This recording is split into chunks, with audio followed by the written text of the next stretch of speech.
Hola, tutor y compañeros.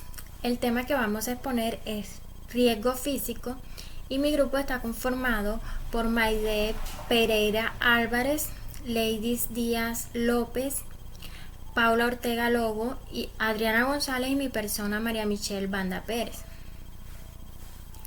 Bueno, el riesgo físico es la probabilidad de que una sustancia, de que un objeto, de que un fenómeno pueda desencadenar, pueda ocasionar daños en la salud de los trabajadores, en la salud de las personas.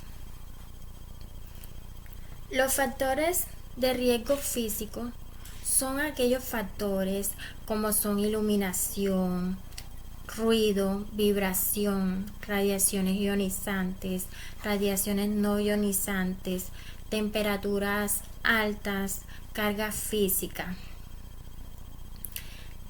que actúan sobre los tejidos y los órganos de las personas, y que si existe una exposición prolongada, una exposición continua, una exposición intensa, se pueden presentar problemas o daños en la salud de los trabajadores. Bueno, les voy a hablar del factor de riesgo físico, iluminación. La iluminación es la cantidad de luminosidad presente en el sitio de trabajo. Es decir, debe haber una iluminación adecuada, ya que si se presenta un exceso o una deficiencia, se pueden ocasionar daños en la salud de los trabajadores, tales como fatiga visual, cansancio, estrés, dolor de cabeza. También se pueden presentar accidentes y hasta posturas no adecuadas por falta de iluminación.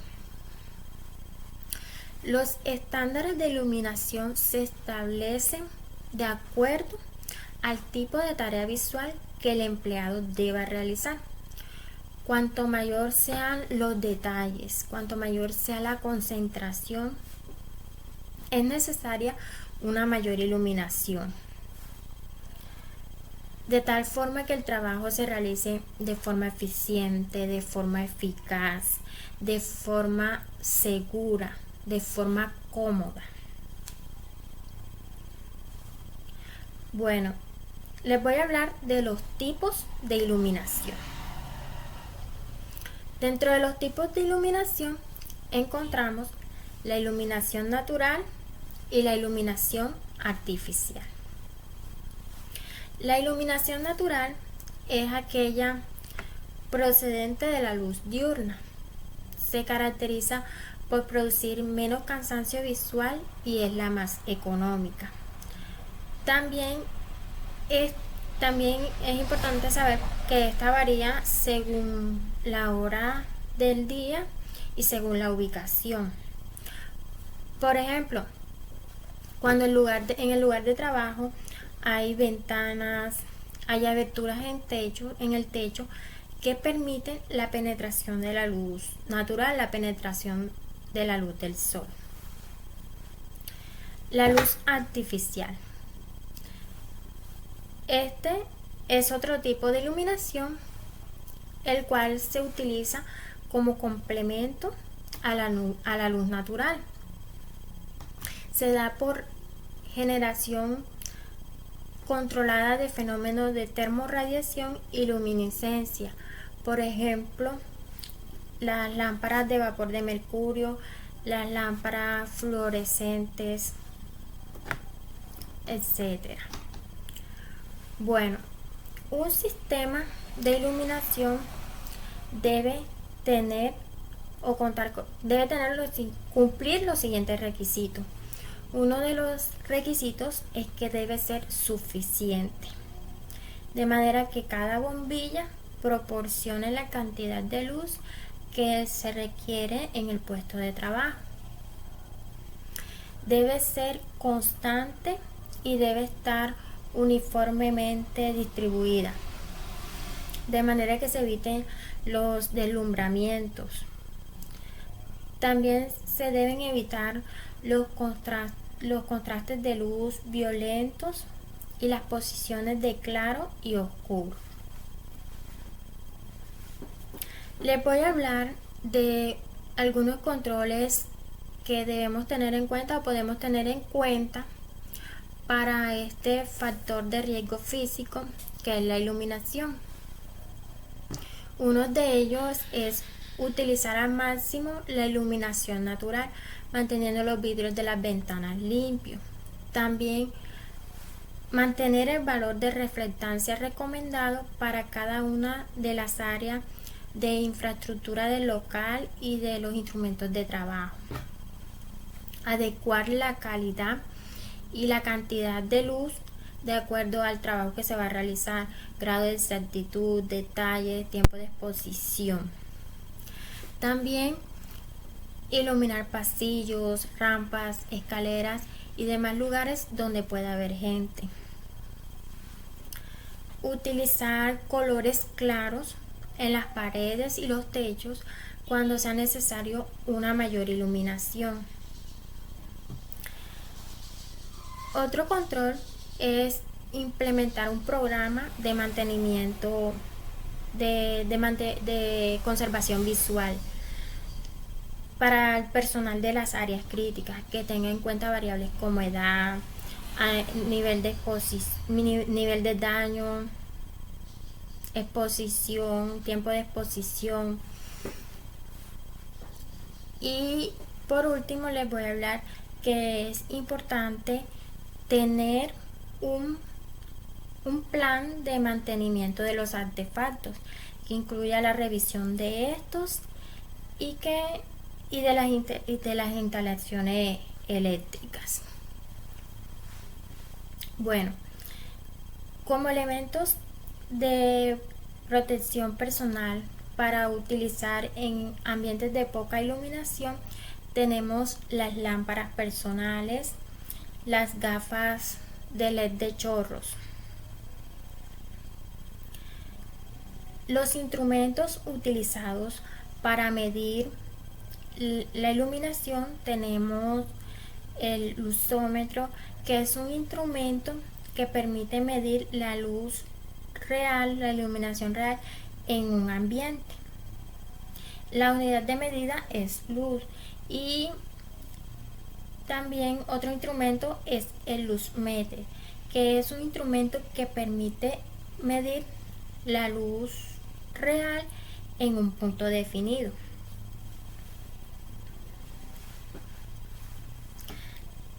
Les voy a hablar de otro factor de riesgo físico, que es el ruido. El ruido es un sonido no deseado que puede ocasionar daños fisiológicos, daños psicológicos. El ruido tiene 3 características: intensidad, frecuencia y timbre. La intensidad es la potencia acústica transmitida en unidad de superficie.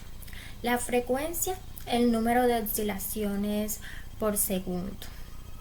El timbre, todo sonido tiene una frecuencia fundamental y otros componentes. El conjunto de estos componentes son llamados armónicos y constituyen el timbre.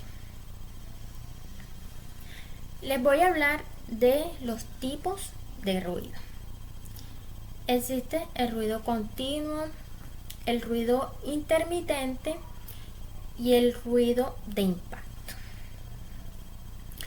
El ruido continuo es aquel que se da de forma constante, de forma prolongada en el lugar de trabajo. Por ejemplo, el ruido de los motores eléctricos. El ruido intermitente es aquel producido por las caídas bruscas hasta el nivel del ambiente de forma intermitente hasta hasta alcanzar su nivel superior, por ejemplo, el accionar de un taladro. Y por último, el ruido de impacto. Se produce por una elevación brusca del ruido. Este se puede dar en 35 milisegundos como mínimo, por ejemplo, el abrir una puerta, el cerrar una puerta.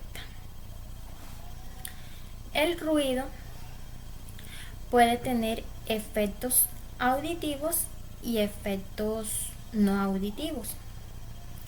Dentro de los efectos auditivos tenemos la disminución de la audición, pérdida auditiva, también los zumbidos. Es importante tener en cuenta la edad del trabajador, ya que con el tiempo los niveles de audición disminuyen con la edad, con el tiempo.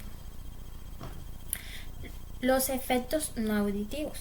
El ruido tiene efectos no auditivos, ya que compromete otros sistemas que no están relacionados con el auditivo.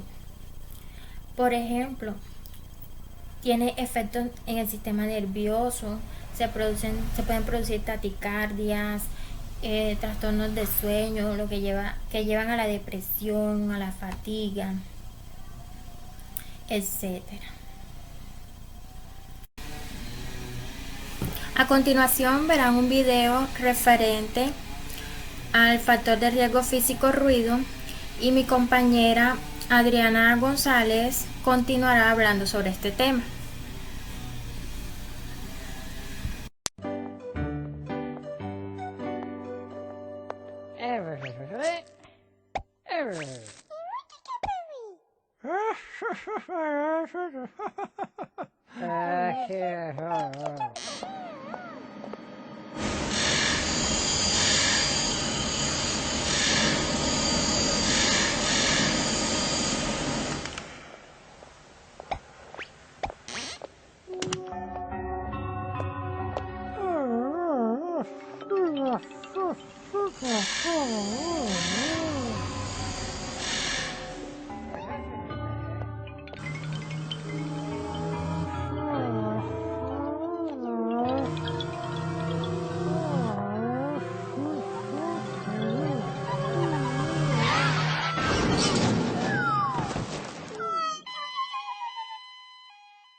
Los ruidos forman parte de nuestra vida cotidiana y son agentes habituales en sectores como el agrícola, sanitario, metal y construcción.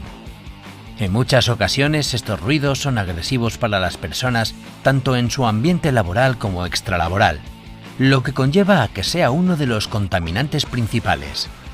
Las fuentes de ruido en las obras de construcción son generadas por tareas realizadas y ambiente de trabajo físico, equipos de trabajo, vehículos, radiales, compresores, etc. y materiales utilizados.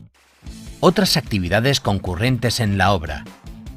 La exposición de los trabajadores al ruido, ya sea de forma prolongada o breve a ruidos intensos o de impactos, provoca efectos nocivos en la salud de los trabajadores, principalmente pérdida auditiva y otros efectos adversos como el estrés, problemas circulatorios, trastornos digestivos, insomnio, irritabilidad, etc., siendo alguno de ellos irreversible. Se deben aplicar todas las medidas preventivas necesarias para tratar de eliminar los riesgos o, si no fuera posible, reducirlos a su nivel más bajo posible. Dichas medidas son las siguientes. Medidas técnicas. Disminuyen la generación y la propagación del ruido, máquinas con bajo nivel de ruido, mantenimiento adecuado, etc. Medidas organizativas. Reducen el tiempo de exposición, rotación de puestos, restricción de acceso, etc. Equipos de protección auditiva. Solo se utilizarán cuando las otras vías no funcionen, tapones o cascos orejeras. Vigilancia de la salud. Se establecerán controles auditivos para comprobar el grado de afectación. Formación e información. Para adoptar las medidas de prevención más eficaces y adecuadas. Es fundamental que trabajadores, técnicos y empresarios se conciencien y den una mayor importancia al problema del ruido, lo que repercutirá en una mejor salud y calidad de vida laboral y personal.